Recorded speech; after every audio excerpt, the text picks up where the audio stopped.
Today on The Young and the Restless, Daniel surprises Lily, Danny reveals his plans, and the Newmans are thrown into disarray. Daniel surprises Lily at her penthouse and has a surprise to show her. She tells him to lead the way. Soon Daniel leads Lily into an empty apartment full of boxes. She notes it's downstairs from hers. Daniel teases that he knows the building owner, Devon, who thought he might be interested in buying it. Lily teases, "How would I get away from you? Day after day, night after night, it would be nothing but this." She pulls him into a kiss. Lily thinks the place is perfect for him and urges him to go for it. Daniel divulges that he already did. Lily asks, "Wait, what if I'd said I didn't like the idea?"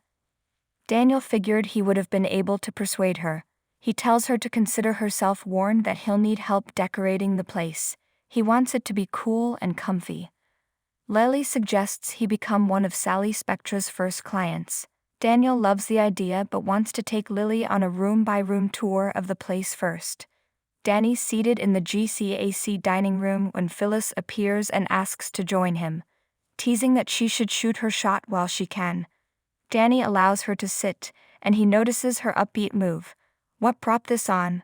Phyllis scraped the last bit of a nasty connection off her shoe. She feels so great and is finally optimistic about her future. Danny wonders if the nasty connection is another Jeremy Stark. Phyllis is over her past and looking upward and onward. She wants him to be happy for her. Danny would love to, but the enthusiasm feels over the top, and he's not really buying it.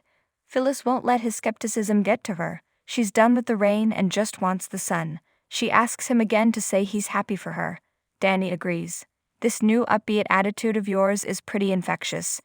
The waiter brings Danny's food and Phyllis asks him to box it up to go with an added order for her. Danny asks, "What are you up to?" Nick walks into Newman Media and thanks Victoria and Nikki for meeting him there. He didn't want to get into it in front of Nate last night. He doesn't trust him. Nikki asks what's going on. Nick says he's witnessed it firsthand. "Dad is fading, and I think it's happening faster than I ever imagined." He describes Victor saying that Victoria had taken over Newman Media. He played it off like a slip of the tongue but remembered Victoria's concern. Then he said something about Adam and Sally, that they were expecting a baby. Nikki gasps, "Oh my God. Did you say anything?" Nick gently told him that the baby had been lost. He seemed confused, changed the subject, and then took off. As he was leaving, he told him that he wanted him to come back to Newman. Nikki's glad he remembered that he wasn't there anymore. Nick was wondering if it was a cry for help. Victoria asks Nick if he will acknowledge her concern now. Nick admits it's given him a lot to think about and he won't let them deal with this alone. Nikki notes a bit of memory loss isn't unusual in a person his age. Nick says they have to get him the help he needs. Victoria hugs him. They agree they'll all get through it together. Victor walks into society and greets Adam, who is seated at his laptop working on Nate's emails. Victor tells him to stop insulting his intelligence.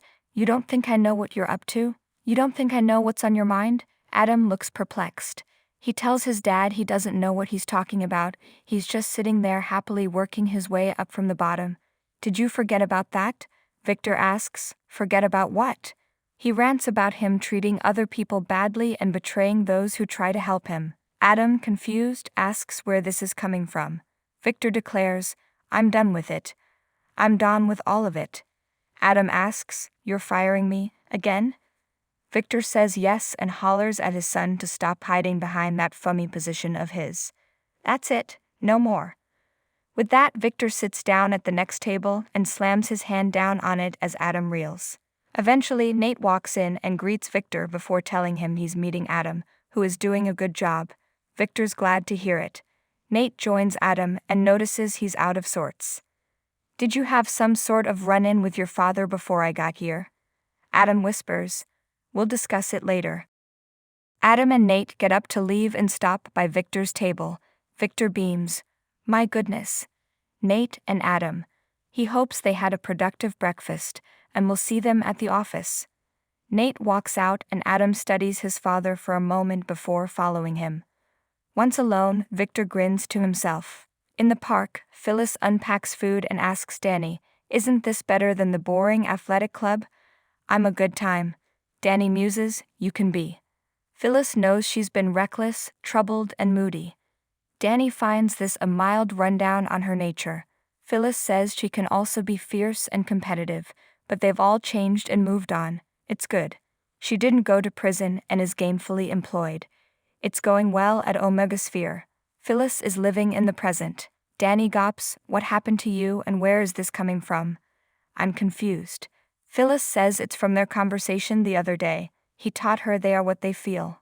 If she feels great, she will be great. They share their food and laugh. At Daniel's new place, Lily couldn't be happier for him. They smooch and Lily says they have to get to work.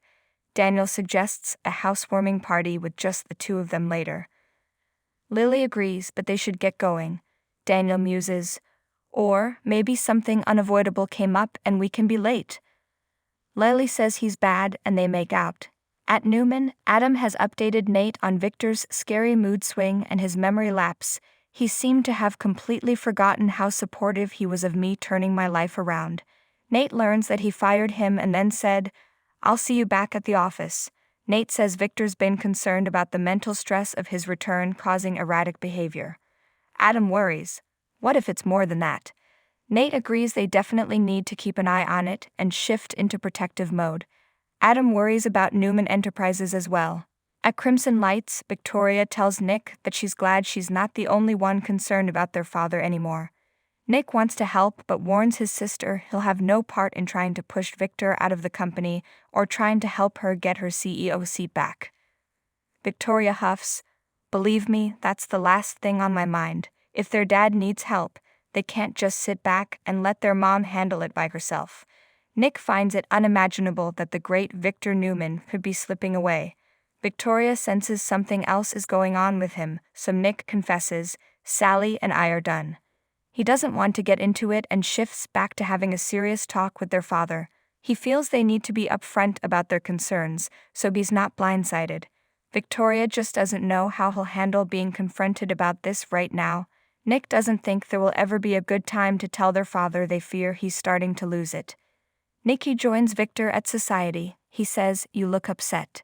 She says she had a meeting with their children about him and details Nick's upset at his confusion. Victor asks why he'd say those things. Maybe he was confused. Nikki says Nick and Victoria think he is confused. They're frightened and so am I. Victor assures her there's nothing to worry about. Nikki asks if this is part of his plan to find out who in the family will betray him, because if it is, it's too cruel. Victor just wants to find out who the traitor is among his children. Nikki is sure Adam will be the traitor. Victor will find out. "You leave that up to me, okay?" In the park, Danny tells Phyllis a great story from the road and she gushes. Daniel and Lily walk up on the scene. Daniel asks if Phyllis should be getting to work. Phyllis assures him she won't be late. Danny notices they have taken the morning off. Daniel tells them about his new place and tells his father that there's a room with his name on it whenever he's in town. Danny wonders if that applies to extended stays and admits he's thinking of sticking around. Danny asks Daniel how soon he can move in. Daniel says as soon as it's ready, which shouldn't be too long. Phyllis enthuses about a housewarming party and suggests they all have drinks later. Daniel and Lily sign on, and Danny is in too. At Newman, Adam greets Victor and Nikki as they get off the elevator. Victor walks to his office and Adam asks Nikki if she has a minute. Nikki grits, "What do you want?" Adam says he's concerned about his dad and was wondering if she has noticed anything off with him lately. Nikki asks what makes him think she'd discuss it with him even if she had. Adam says one of the things they have in common is that they care about Victor. Nikki snaps, "Oh my God, stop. I cannot listen to that from you one more time. You don't care about him. You only care about what he can do for you. Let me warn you again, if you try to undermine your father or hurt him in any way, I will destroy you. I know that's exactly what you're trying to do." Adam protests, "Nikki, you are so wrong." Nikki tells him to walk away before this turns really ugly. Victor enters his office to find Nick and Victoria waiting. Nick tells him, "Dad, we need to talk." He says Victoria has been concerned about his well-being since he came back to Newman and now he's as concerned too. Victor protests that he's in perfect physical health. Nick says it's about what the stress of coming back might be doing to his mind. Victoria assures Victor they love him. If he thought one of them was taking on too much, he'd move heaven and earth to do something about it. Victor points at Victoria. This is your doing, isn't it? Victoria doesn't know what he's talking about. Victor fumes that she's somehow convinced her brother that he's mentally unstable so she can reclaim her CEO seat. Victoria protests, if it came down to a choice between protecting this company and protecting my father, I'm going to protect you every single time. I promise you that from the bottom of my heart. Victor won't tolerate this backstabbing and is utterly disappointed by them trying to backstab him. In the hall, Adam tells Nikki her hostility doesn't faze him right now, he's only concerned about his father. Nikki seethes, no you're not. And as clever as you think you are, Victor isn't falling for this latest ploy of yours any more than I am. I am watching your every move. I am not going to let you break Victor's heart again. She walks off and Adam hears Victor yell, get the hell out of my office. Victoria and Nick emerge and head to the elevator. Adam looks concerned.